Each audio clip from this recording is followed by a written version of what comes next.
What's up, peeps? Hope you're all doing well. Welcome back to the show. I really don't like how things went down on Twitter just last night. I'm here to explain my side of things on an ever more confusing story, that being Huke and his role with the LA Thieves. In case you guys somehow missed the news, yes, he was announced as a starter to be returning back to the LA Thieves roster for their return to LAN, and then just yesterday we found out that will not be the case. He'll be replaced by Drazah for apparently missing his COVID test. And apparently, if you question this confusing case, you get called some sort of conspiracy theorist, even though it hasn't really been properly explained. And it really kind of rubbed me the wrong way. I understand a lot of people might fall on both sides of this one, but when you really look into this, it's not as black and white as it's been explained, which, by the way, it's not been explained by the LA Thieves at length exactly what is going on behind the scenes, because I do think something is not right with this case. LA Thieves, by the way, are already out of the major. They'll be going home with $0 in their pocket, and really, can you blame them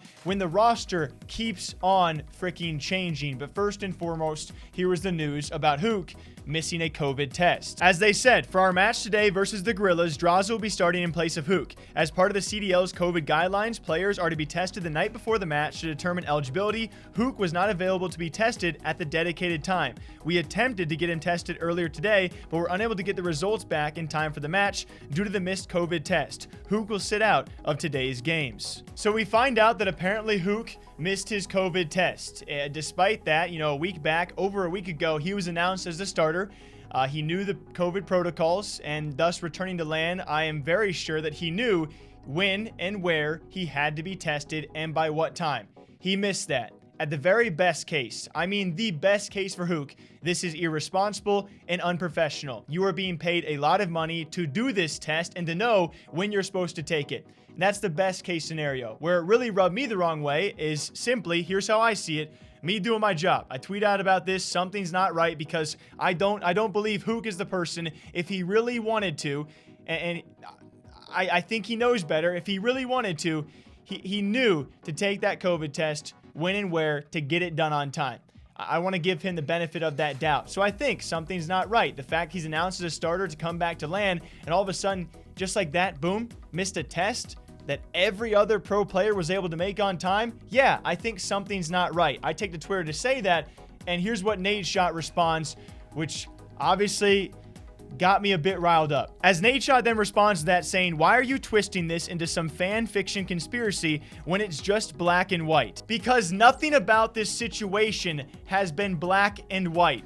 But he continued, "Kyler spelled his name wrong on his COVID test from last night, so it was invalid. Then showed up to the venue without his ID and wasn't able to be tested again. It's unfortunate circumstances, but the reality is this is the first LAN back and COVID protocols are being enforced. Our match was supposed to start at 1 and we had to submit our roster for the match. Drazah was tested and available. Simple as that." Whoa. This is information that the LA Thieves, by the way, did not present themselves. Information I didn't freaking know about. You guys said he missed the test. Then all in all, we have Nameless coming out and saying he showed up late for the test, forgot his ID. I didn't know that he also apparently couldn't spell his own name until you responded to me. So you saying it's simple as that, then you go on a further tweet to say that I'm misrepresenting facts that are out there that you guys reported, which, by the way, is also not true. Nadeshot said he's not reporting it as it seems because we reported it on our channels exactly as it happened. Okay, then you go ahead and do me a favor. You show me where in your tweet you say that he misspelled his name, he missed the first test, then showed up late, and then forgot his ID. No, you said he missed the test. And then in replies to me, we all find out that he couldn't spell his own name, which I question, and yeah, I'm getting pissed off about this because he's a pro player being paid, I presume, hundreds of thousands of dollars.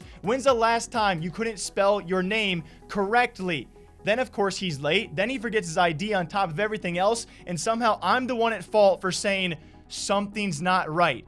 I don't know how that's a conspiracy theory when this is one of the more confusing situations ever in Call of Duty, not to mention LA Thieves changing their roster double-digit times. By the way, Huke releasing a video last week calling out not only former teammates of the Empire, but current teammates of the LA Thieves. Within 1 hour of that video going live, you announce him as a starter to your roster with no further explanation as to why you made that move or anything going on behind the scenes. Yet I'm the one at fault for a conspiracy theory for not representing it correctly, when meanwhile everyone outside looking in has no freaking clue what's going on. And it gets me pissed off because all I did wasn't even trying to ruffle a feather. I said something's not right.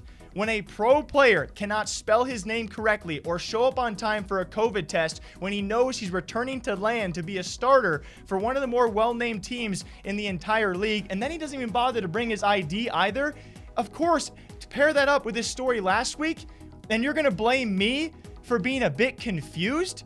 Like, what are you talking about? By the way, I watched your video through how you guys represented the facts or said the facts. Your tweet didn't say it. And in your video, in fact, you show your pro players reading the COVID protocols, knowing when and where they had to be and how they had to administer their own test as well. I'm so fed up with that because I'm the one that gets called out, right? Because I'm the easy target. I'm the non-COD guy just covering news because I enjoy talking about this kind of stuff, and I'm the one that gets called out for it.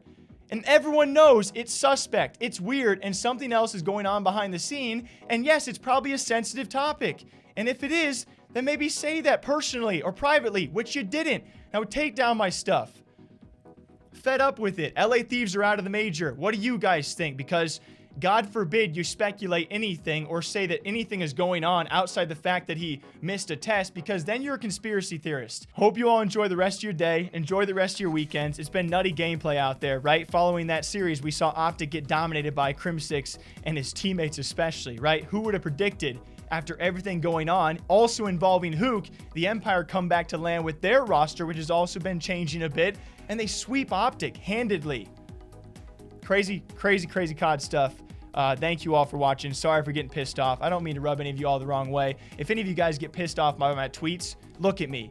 There's no need to take me seriously, all right? I have fun with this stuff 95% of the time, and sometimes I just get pushed too far. Like I'm somehow a bad guy here for talking about stuff. All right, fellas, it's late at night here, way past my bedtime, around 11 o'clock, which, yes, is late for me. Came back to the office after Huke did respond very briefly saying, hey, by the way, it was a typo, clearly showing misspelling his first name, Kyler, and apparently that is what caused the entire issue. Now, I do still think there might be some other things here, but at the very least, a little unprofessional, a little irresponsible, still late, still forgot his ID. Apparently not having his ID is the reason why the misspelling of his name did cause an issue, and thus Drazah had to step in place instead.